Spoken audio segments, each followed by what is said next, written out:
Hello friends, welcome back to my channel. তো বন্ধুরা, এখন যে আপডেটটা নিয়ে আমরা কথা বলবো সেটা হচ্ছে সাকিব খানের আপকামিং ঈদ রিলিজ, যে ছবিটার নাম হচ্ছে Prince once upon A time in Dhaka. এই ছবিরই একটা এক্সক্লুসিভ আপডেট নিয়ে কথা বলবো এবং পাশাপাশি একটা ধামাকাদার আপডেটও বলতে পারো। প্রথমত, তোমরা হয়তো সকলেই জেনে গেছো যে এই ছবির শুটিং স্টার্ট হবে নভেম্বর ডিসেম্বর করেই, এবং ছবিটা আমরা ঈদেই পাবো আর কি, বড় রিলিজ হতে চলেছে আর কি এই ছবিটা। বাট এই মুহূর্তে দাঁড়িয়ে এই ছবিতে সাকিব খানের বিপরীতে মেন অ্যান্টাগনিস্টের ভূমিকায় যার নাম উঠে আসছে, বা ভিলেনের চরিত্র হিসেবে যার নাম উঠে আসছে, সেটা সত্যি বলতে এক কথায় জাস্ট আগুন। মানে সত্যি বলতে এই ডুয়োটা বা এই জুটিটা যদি আসে, ভাই সিরিয়াসলি মানে পুজোর বক্স অফিসটা তাদের নামেই। Prince once upon A time in Dhaka এটা শিওর শট বক্স অফিসে একটা সুনামি আনবেই আনবে। আমরা কিন্তু এই জুটিটাকে এর আগেও পেয়েছি তুফান ছবিতে, এমনটা নয় যে তারা নতুনভাবেই আসছে আর কি, প্রথমবার সিনেমা নিয়ে আসছে। বাট সিরিয়াসলি এই দুজনের একটা আলাদাই প্রভাব রয়েছে বাংলাদেশে। তুফান ছবিতে চঞ্চল চৌধুরী ক্যারেক্টারটা ছিল একটা পজিটিভ ক্যারেক্টার, সেটা যারা তোমরা ছবিটা দেখেছো তোমরা হয়তো জানো। বাট এই সময় দাঁড়িয়ে যেমনটা আপডেট আসছে, তিনি একটা নেগেটিভ রোলে থাকবেন বা এই ছবির মেন ভিলেনের চরিত্রে থাকবেন, যেটা শোনা যাচ্ছে। বাট তোমাদেরকে আরো একটা কথা বলে রাখি, এখনো পর্যন্ত বিষয়টা পুরো রকমই একদম রিমার স্টেজের মধ্যেই রয়েছে, গুঞ্জনের মধ্যেই রয়েছে। বাট আমরা অবশ্যই মন থেকে চাই যে এই জুটিটাই আসুক। প্রিন্স যদি একটা বড় প্রজেক্ট হয়, সেখানে অবশ্যই এরকমই কিছু কাস্ট রাখা উচিত।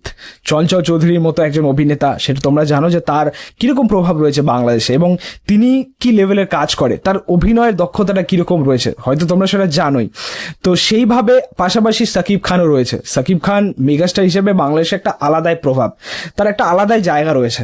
তো এই দুজন মানে বলতেই পারো যে হয়তো দর্শকের মন জয় করে নেবে একসাথে এলে। সিরিয়াসলি মানে এই জুটিটা যদি আসে, একদিকে হয়তো বক্স অফিসের কিং আর একদিকে হয়তো অভিনয়ের রাজা, এই দুজন যদি একসাথে আসে তো শিওর শট ঈদের যে মার্কেটটা, ঈদের যে বক্স অফিসটা পুরো প্রিন্সের দিকেই চলে যাবে। এই মুহূর্তে দাঁড়িয়ে যেটা এক্সক্লুসিভ আপডেট, যে প্রিন্স ছবিতে আমরা চঞ্চল চৌধুরীর নামটা পাচ্ছি আর কি ভিলেনের চরিত্র হিসেবে। কিন্তু এর আগে আপনাদেরকে বলে রাখি যে বেশ কয়েকদিন আগে আর কি প্রিন্সের যখন প্রথম আর কি আপডেট আসে আর কি, সেই সময় দাঁড়িয়ে মুশারফ করিমের নাম উঠে আসছিল। অবশ্যই মুশারফ করিমও কিন্তু একজন লেজেন্ডারি অভিনেতা বাংলাদেশের, তো সে থাকলেও ভালো ছিল। বাট সেটা মুশারফ করিম নিজেই কিন্তু ক্লিয়ার করে দিয়েছেন যে না, তিনি এই ছবির সাথে যুক্ত নন। মানে সেটা ছিল একদমই রিউমার, একদমই ছিল গুঞ্জন। এটাও কিন্তু রিউমার, বাট চান্স কিন্তু অনেকটাই রয়েছে, মানে অনেকটাই চান্স রয়েছে চঞ্চল চৌধুরী থাকার। এখানে একটা সমস্যা রয়েছে, সমস্যাটা হচ্ছে যে 2026-এর ঈদে দম ছবিটা মুক্তি পেতে চলেছে, এবং তোমরা সকলেই জানো যে দম ছবিতে আফরান নিশোর পাশাপাশি আমাদের চঞ্চল চৌধুরীও থাকবেন। তো এবার বিষয়টা হচ্ছে এখানে যে আপডেট তো আমরা পেলাম, একটা এক্সক্লুসিভ আপডেট তো আমরা পেলাম, কিন্তু এটা কি সম্ভব যে তিনি একসাথে দুটো ছবিতেই পার্ট করতে পারবেন?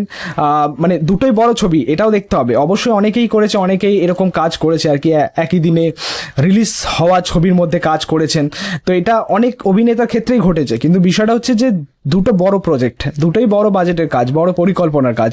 তো সেখানে তিনি দমেও সময় দেবেন, আবার প্রিন্সেও সময় দেবেন। তো এটা কিভাবে সম্ভব হয় সেটাই হচ্ছে দেখার। বাট আমরা অবশ্যই এই জুটিটাকে দেখার জন্য এক্সাইটেড। আলটিমেটলি দেখা যায় সেটা কি হয়, অফিসিয়াল আপডেট কবে আসে। এই ছিল বলার, এই ছিল আপডেট, ধামাকাদার আপডেট। তোমাদের মতামত, রিয়াকশন অবশ্যই কমেন্টে জানিও। ভিডিওটা ভালো লাগলে অবশ্যই লাইক কমেন্ট শেয়ার করে দিও, পাশে থেকে সাপোর্ট করো, চ্যানেলটাকে অবশ্যই সাবস্ক্রাইব করেছো, পাশে থাকা বেল প্রেস করে দিও পরবর্তী ভিডিওগুলো আপলোড করার জন্য। Thank you, tata.